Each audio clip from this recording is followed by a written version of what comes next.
আমার নাম রূপালী, বয়স 9 বছর। আমার বিয়ের মাত্র 4 মাসের মধ্যেই আমার স্বামী মারা যায়।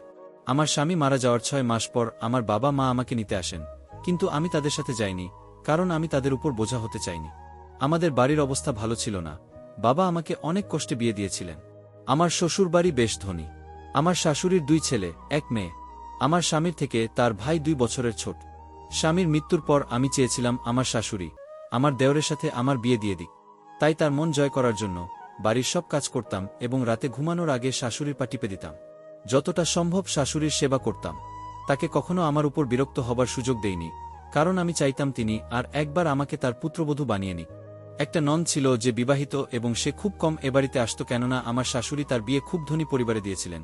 তাই সে বেশিরভাগই সময় তার শ্বশুর বাড়িতেই থাকত এবং সে সুখী জীবন কাটাচ্ছিল তার শ্বশুর বাড়িতে। কিন্তু যখনই আমার নন্দ আসত, আমি তার খুব যত্ন করতাম, তার পছন্দের সব খাবার রান্না করতাম এবং তার বাচ্চাদেরও খুব আদর করতাম।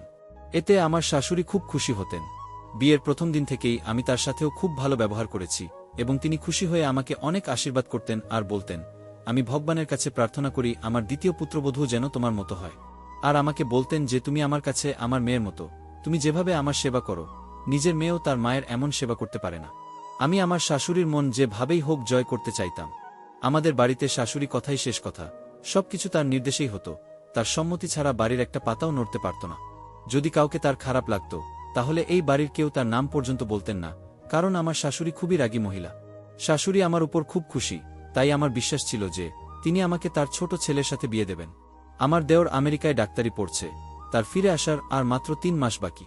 এবং আমি মনে মনে খুশি ছিলাম যে আবার এই বাড়িটা আমার হবে, আর আমি এই বাড়ির মালকিন হব, কারণ আমি সারা জীবন দারিদ্র্যের মধ্যে কাটিয়েছি আর এখানে এসে জানতে পেরেছি যে জীবনে সুখ কি জিনিস। তাই আমি এই বিলাসিতা হারাতে চাই না। আমার শ্বশুর বাড়ি খুব ধনী, তাদের অনেক জমিজমা আছে, যা তারা তাদের বাপদাদাদের কাছ থেকে বংশ পরম্পরায় পেয়েছেন। এরা বংশ পরম্পরায় ধনী আর আমার দেওরও দেখতে হ্যান্ডসাম এবং স্মার্ট। আমি যদি বাবার বাড়িতে চলেও যেতাম, তাহলে সারা জীবন কিভাবে একা কাটাতাম? কে তার গরিব এবং বিধবা মেয়েকে বিয়ে করবে? তাই আমি যথাসাধ্য চেষ্টা করেছি যে আমার শাশুড়ি যেন তার ছোট ছেলের সাথে আমার বিয়ে দেন। আমারও কি ভাগ্য, যখন আমার বিয়ে হয় তখন আমি খুব খুশি ছিলাম যে আমার বিয়ে একটা বড়লোক বাড়িতে হচ্ছে। এতদিন আমি অভাবের মধ্যে মানুষ হয়েছি, এখন আর অভাবের মধ্যে জীবন কাটাতে হবে না। কিন্তু ভগবান আমার এই সুখ ও মাসের মধ্যেই কেড়ে নিলেন, ও মাসের মধ্যেই আমি বিধবা হয়ে গেলাম। এখন আমি আমার দেওরের সাথে বিয়ে হয়ে এই বাড়িতেই আরামের থাকতে চাইতাম। শাশুড়ির মতো পুরো বাড়িতে কর্তৃত্ব নিজের হাতে চাইতাম।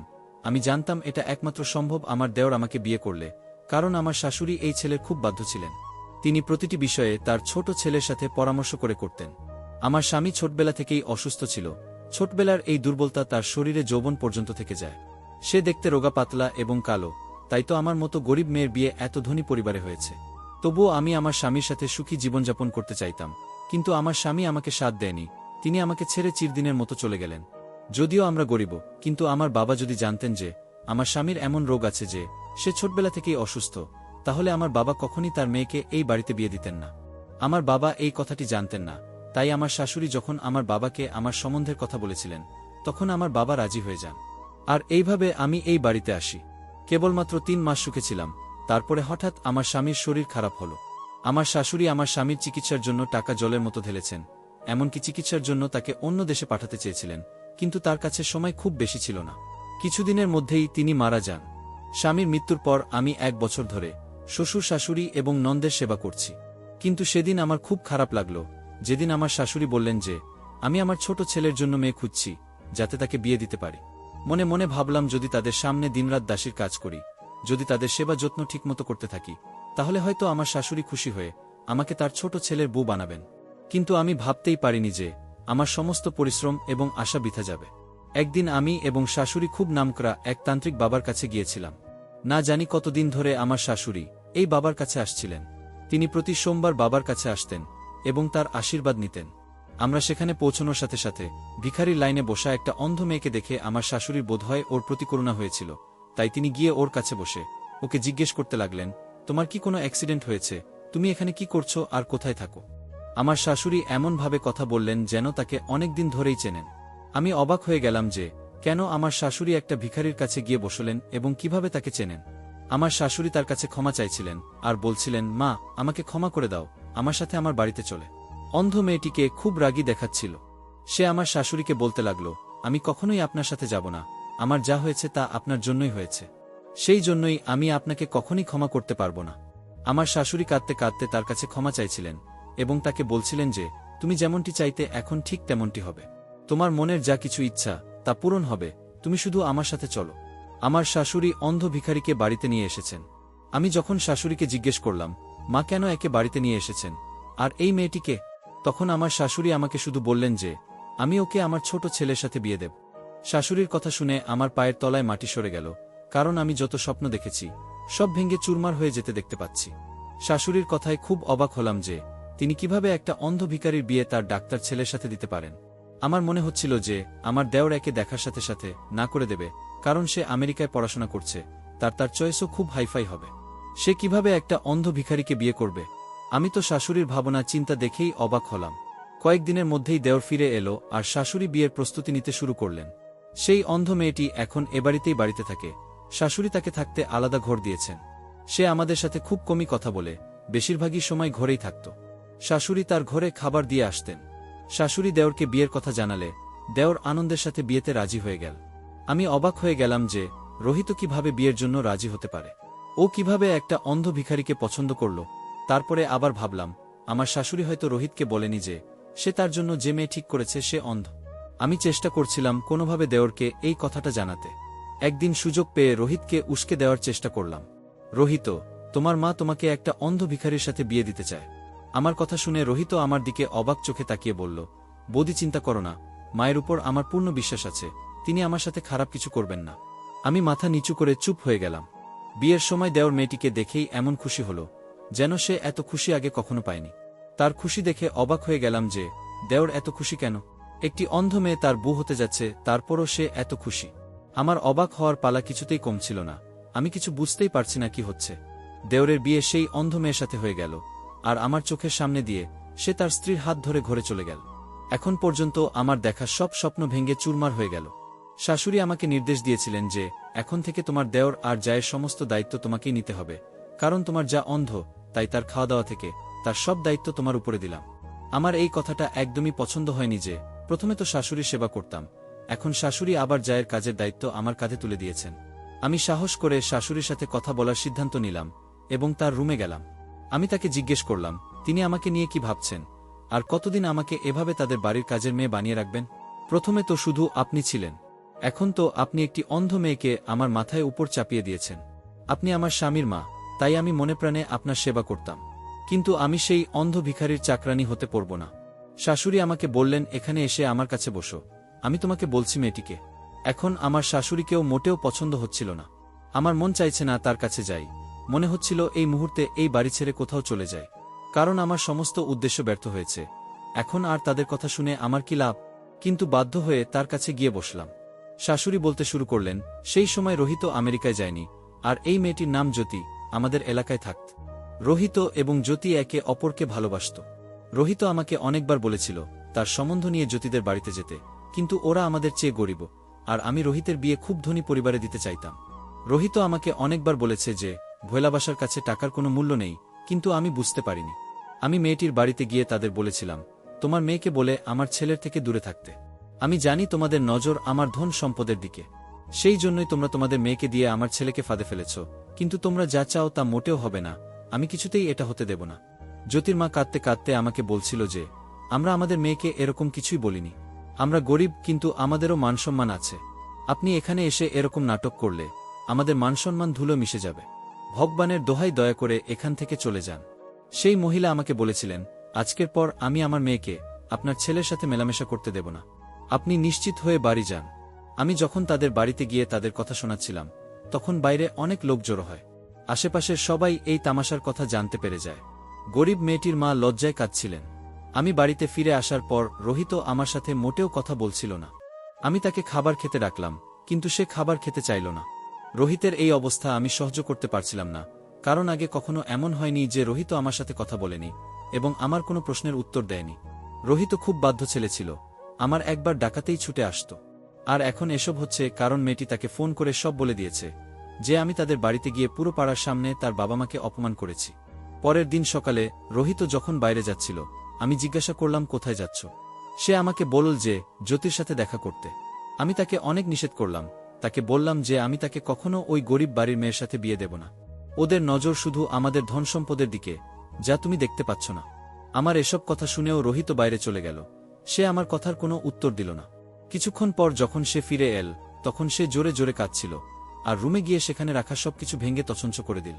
মনে হচ্ছিল যেন ওর মাথায় পাগলামির ভূত চেপেছে। আমি ওর রুমের দরজায় ধাক্কা দিলাম, কিন্তু ও কোনো উত্তর না দিয়ে রুমের ভিতরেই থাকল। সারাদিন খাবার খেল না। আমি রোহিতের এই অবস্থা মোটেও সহ্য করতে পারছিলাম না, কারণ আমি তার মা। আমি তাকে নিজের জীবনের চেয়েও বেশি ভালোবাসতাম। বড় ছেলে আগে থেকেই অসুস্থ, কিন্তু আমি আমার এই ছেলেকেও হারাতে চাইনি। আমি মেয়েটিকে ফ্যামিলি সহ শহর থেকে বের করে দিতে চাই, কারণ আমার মনে হচ্ছিল যে তারা যদি এখান থেকে চলে যায়, তবে রোহিতের সাথে মেয়েটির যোগাযোগ থাকবে না। এরপরে ধীরে ধীরে তাকে ভুলে যাবে এবং সবকিছু ঠিক হয়ে যাবে। সেদিন রোহিত রুমে থেকে বের হয়নি। আমি আবার মেয়েটির বাড়িতে যাই এবং মেয়েটির বাবা মাকে বলি যে আপনারা এই শহর ছেড়ে দূরে কোথাও চলে যান। বিনিময়ে তোমরা যত টাকা চাইবে আমি দেব। শুধু আপনার মেয়েকে বলুন আমার ছেলেকে জীবন থেকে সরে যেতে। তখনই জ্যোতি ঘর থেকে বের হয়ে এসে আমাকে বলতে লাগল, আপনি নিশ্চিত থাকুন, আমি কখনই আপনার ছেলের সাথে দেখা করব না। রোহিত কালও আমার সাথে দেখা করতে এসেছিল, কিন্তু আমি তাকে বাড়ি ফেরত পাঠিয়ে তার সাথে সম্পর্ক চিরতরে শেষ করে দিয়েছি। জ্যোতি আমাকে বলল, আমরা আপনাদের টাকা চাই না, আমরা আগেই ভেবে নিয়েছি যে আমরা এই শহর ছেড়ে আজ রাতেই চলে যাব। আপনার ছেলেকে আমাদের পিছন না নিতে এবং আমাদের শান্তিতে থাকতে দিতে বলবেন। আপনার ছেলেই আমার পিছনে পড়েছিল। সে আমাকে সবসময় বলতো যে আমি বিয়ে করলে শুধু তোমাকেই করব, কিন্তু আমি তাকে বলেছিলাম যে আমি তোমাকে কখনই বিয়ে করব না, কারণ আমি জানতাম যে এমন কিছু হবে, কারণ আপনাদের চোখে টাকা আর টাকার জোরে ক্ষমতা এবং খ্যাতি আপনাদের প্রিয়। আপনার ছেলে কিসে সুখী হবে তাতে আপনার কিছুই যায় আসে না। আমি যতই রোহিতের থেকে দূরে থাকতাম, রোহিত ততই আমার কাছে আসার চেষ্টা করত, আর তারপরে আমিও একই ভুল করলাম যে আমিও ধীরে ধীরে তার প্রেমে পড়তে শুরু করলাম। রোহিত আমাকে বলতো যে তুমি চিন্তা করো না, মা আমাকে খুব ভালোবাসেন এবং অবশ্যই আমার সুখের জন্য মেনে নেবেন। আমি দুঃখিত যে রোহিতের ধারণা এত বড় ভুল যে তার মা তার সুখের জন্য সবকিছু মেনে নেবেন। আমি জ্যোতিকে বললাম, আমাকে কিছু বোঝানোর দরকার নেই, যত তাড়াতাড়ি সম্ভব শহর ছেড়ে বেরিয়ে পড়ো। এই বলে বাড়িতে ফিরে দেখি রোহিতের অবস্থা খারাপ। ভেবেছিলাম এটা কয়েক দিনের ব্যাপার, ধীরে ধীরে ঠিক হয়ে যাবে এবং জ্যোতিকে ভুলে যাবে, কিন্তু সেরকম কিছুই হলো না। দিন দিন রোহিতের অবস্থা খারাপ হচ্ছিল। সে খাওয়া দাওয়া একেবারেই বন্ধ করে দেয়। এরপর একদিন রোহিত অজ্ঞান হয়ে পড়ে এবং অজ্ঞান অবস্থাতেই জ্যোতির নাম বারবার বলছিল। সেদিন আমি বুঝতে পারলাম, যদি জ্যোতির সাথে আমার ছেলের বিয়ে দিতাম তাহলে আজ এই অবস্থা হতো না। রোহিতকে হাসপাতালে ভর্তি করানো হলো। যেদিন রোহিতের জ্ঞান ফিরল, সে কাঁদছিল আর বলেছিল যে মা, আমাকে জ্যোতির কাছে যেতে হবে, ভগবানের দোহাই আমাকে জ্যোতির সাথে দেখা করিয়ে দাও। আমি ওকে ছাড়া মরে যাব।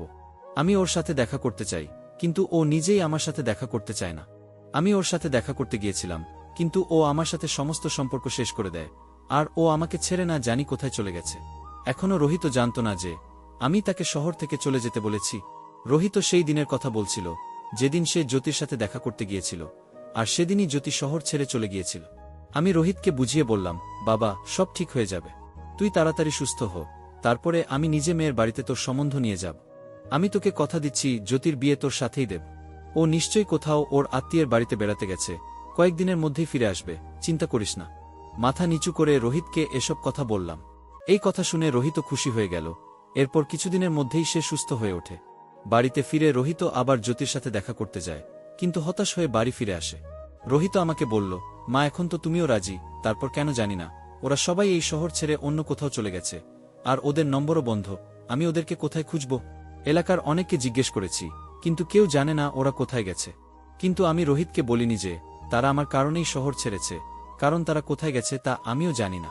রোহিত পুরো 6 মাস ধরে জ্যোতিকে খুঁজছে, কিন্তু তাকে কোথাও পেল না। অবশেষে রোহিত হতাশ হয়ে মেনে নিল যে সে আর জ্যোতিকে খুঁজে পাবে না। তারপর রোহিত সিদ্ধান্ত নিল যে সে এই দেশ ছেড়ে চলে যাবে এবং আর কখনো ফিরে আসবে না। রোহিতের এই কথা শুনে আমার খুব কষ্ট হয়েছিল। নিজের কৃতকর্মের জন্য খুব খারাপ লাগছিল। আমি যদি ওর বিয়ে জ্যোতির সাথে দিতাম, তাহলে অন্তত আমার ছেলে আমার চোখের সামনে থাকত এবং সে কখনই দেশ ছেড়ে যেত না। আমি রোহিতকে বোঝানোর অনেক চেষ্টা করেছি, আটকানোর অনেক চেষ্টা করেছি, কিন্তু সে আমার কোনো কথা শোনেনি। উল্টে আমাকে বলল যে আমি জ্যোতিকে ছাড়া এখানে থাকতে পারবো না। এখানে থাকলে আমার জ্যোতির কথা মনে পড়বে। এটা কোনোভাবেই সম্ভব না যে আমি এই শহরে থাকব আর যাওয়া আসার পথে জ্যোতির বাড়ির দিকে তাকালে তার স্মৃতি আমাকে কষ্ট দেবে না। এখানে আমার বেঁচে থাকাই কষ্টকর। এই কথা বলেই রোহিত খুব কাঁদছিল। আর আমি যা করেছি তার জন্য আমি আফসোস করছিলাম যে আমার একগুঁয়েমির কারণে আমি আমার ছেলের সুখ কেড়ে নিয়েছি। আমি যদি জ্যোতির সাথে তার বিয়ে দিতাম, তাহলে সে আজ কত সুখী হতো। ছেলের এই অবস্থার জন্য শুধুমাত্র আমি নিজেই দায়ী, আমার কারণেই আজ ওর চোখে জল। এরপর রোহিত আমেরিকায় চলে যায়, কিন্তু আমি জ্যোতিকে খুঁজতে থাকি। আমি জ্যোতির সমস্ত আত্মীয়দের বলেছিলাম যে জ্যোতির সম্পর্কে কিছু জানতে পারলে আমাকে অবশ্যই জানাবেন, কিন্তু আশ্চর্যের বিষয় হল কেউ তাদের সম্পর্কে কিছুই জানে না। তারা গেল কোথায়? তারপরে প্রতি সোমবার আমি তান্ত্রিক বাবার কাছে যেতাম, যাতে কোনো না কোনোভাবে জ্যোতির খোঁজ পেতে পারি। প্রতিদিন বাবার আশীর্বাদ নিতাম এবং বাবাকে বলতাম ঈশ্বরের কাছে প্রার্থনা করতে, যাতে আমার ছেলের খুশি ফিরে আসে। এরপর ঈশ্বর আমার প্রার্থনা স্বীকার করলেন। আমি জ্যোতিকে সেখানে বসে থাকতে দেখলাম। তাকে সেখানে দেখে খুব খুশি হয়েছিলাম এবং বাড়িতে নিয়ে এসে জানতে পেরেছিলাম যে তারা এই শহর ছেড়ে মুম্বাই যাওয়ার সময় রাতে একটি বড় অ্যাক্সিডেন্ট পড়ে এবং তার বাবা মা এই অ্যাক্সিডেন্টে তাকে একা ফেলে রেখে পরেলাইক যাত্রা করেন। মা বাবা মারা যাওয়ার পর জ্যোতি সম্পূর্ণ একা হয়ে পড়ে। এই দুর্ঘটনায় তার চোখ দুটি হারিয়ে ফেলে। এটা শুনে আমিও কাঁদতে লাগলাম, কারণ আমার জন্যই তার সাথে এসব হয়েছে। আমি তাদের এই শহর ছাড়তে বলেছিলাম। আমি যদি এটা না করতাম তাহলে তাদের সাথে এত বড় অ্যাক্সিডেন্ট ঘটতই না। তাই আমি সিদ্ধান্ত নিলাম জ্যোতির বিয়ে অবশ্যই রোহিতের সাথে দেব। রোহিত ফিরে এসে জ্যোতিকে দেখে খুব খুশি হয়। রোহিতকে খুশি দেখে আমিও চিন্তামুক্ত হয়ে গেলাম। আমার অর্থের কোনো অভাব নেই, আমার কাছে ভগবানের দেওয়া সবকিছুই ছিল, কিন্তু আমার ছেলে যখন খুশি নয় তখন আমি এই সম্পদ দিয়ে কি করব? আর মা, আমি জানি তুমি মনে মনে কি চাইতে, আর সত্যি যদি আমার ছেলের জীবনে জ্যোতি না থাকত তবে আমি তোমাকে রোহিতের স্ত্রী বানাতাম। কিন্তু আমি অসহায়, তুমি যা চাও আমি তা করতে পারবো না। তুমি আমার মেয়ে, তুমি যেভাবে আমার সেবা করেছ, ভগবান অবশ্যই এর ফল তোমাকে দেবেন। এখন তুমি যদি বিয়ে করতে চাও তাহলে আমাকে বলো, তোমার জন্য ভালো সম্বন্ধ দেখে আমি তোমাকে উচ্চ পরিবারে বিয়ে দেব, কিন্তু রোহিতের সুখ শুধু জ্যোতিকে নিয়েই। সে তোমাকে নিয়ে কখনো সুখী হতে পারবে না। শাশুড়ি আমাকে আরও বললেন, আমার যত ধন সম্পদ আছে তার অর্ধেক আমি তোমার নামে করে দেব, বাকি অর্ধেক রোহিতের। তবুও তুমি যদি তোমার জীবন নিয়ে কোনো সিদ্ধান্ত নিতে চাও তাহলে অবশ্যই নিতে পারো, আমি নিষেধ করব না। তুমি যা বলবে তাই হবে। শাশুড়ির সব কথা শুনে আমি বুঝতে পারলাম যে আমি যা ভাবছিলাম তা কতটা ভুল। আমি পরিবারের সবার ভালোবাসা দেখতে পেতাম না। তারা চাইলে তাদের ছেলের মৃত্যুর পরে আমাকে আমার বাবার বাড়িতে পাঠিয়ে দিতে পারতেন, কিন্তু তারা আমার সাথে এরকম কিছুই করেননি। বরং শাশুড়ি আমাকে তার মেয়ে বানিয়ে নিজের কাছে রেখেছেন। শাশুড়ি আরও বললেন, মা, আমার অসুস্থ ছেলের সাথে তোমার বিয়ে দিয়ে আমি তোমার জীবন নষ্ট করেছি বলে তোমার মনে কোনো একখাপ রেখো না। আমি আমার বড় ছেলেকে তোমার সাথে বিয়ে দিয়েছি কারণ ডাক্তার আমাকে আশা দিয়েছিলেন যে আমার ছেলে সুস্থ হয়ে যাবে, কিন্তু আমি জানতাম না যে তার জীবন একদিনের। সব কথা শুনে আমি শাশুড়িকে বললাম যে মা, এখন আমি আমার সারা জীবন আপনাদের সঙ্গেই থাকব। এ বাড়িতে এত সুখ পাব কখনো ভাবিনি। আপনি আমাকে যা দিয়েছেন তা আমার জন্য অনেক, আমি এর বেশি চাই না। আমার শাশুড়ি আমাকে জড়িয়ে ধরে বললেন যে তুমি আমার মেয়ে, তুমি সবসময় আমার মেয়েই থাকবে। শাশুড়ির এই কথা শুনে আমি খুব খুশি হলাম এবং শাশুড়িকে বললাম, মা, আমি রোহিত ও তার বুকে তাদের ঘরে খাবার দিতে যাচ্ছি। শাশুড়িকে আরও বললাম, এখন আপনি ওদের দুজনকে নিয়ে একটু চিন্তা করবেন না, আমি আমার জায়ের যত্ন নেব। তার চোখ নেই তো কি হয়েছে, সে আমার বোনের মতো, আমি তাকে কখনই বুঝতে দেব না যে সে দেখতে পায় না। শাশুড়ি আমার মাথায় হাত রেখে আমাকে আশীর্বাদ করে বললেন, মা, আমি তোমার কাছ থেকে এটাই আশা করেছিলাম।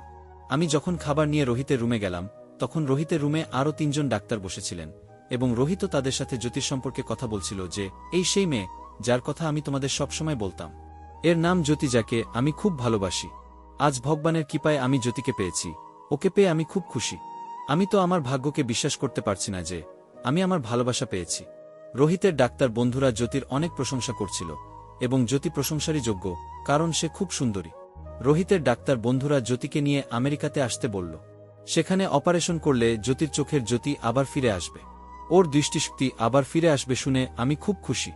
এরপর আমরা 2 যা মিলে আনন্দের সাথেই এই বাড়িতে থাকব।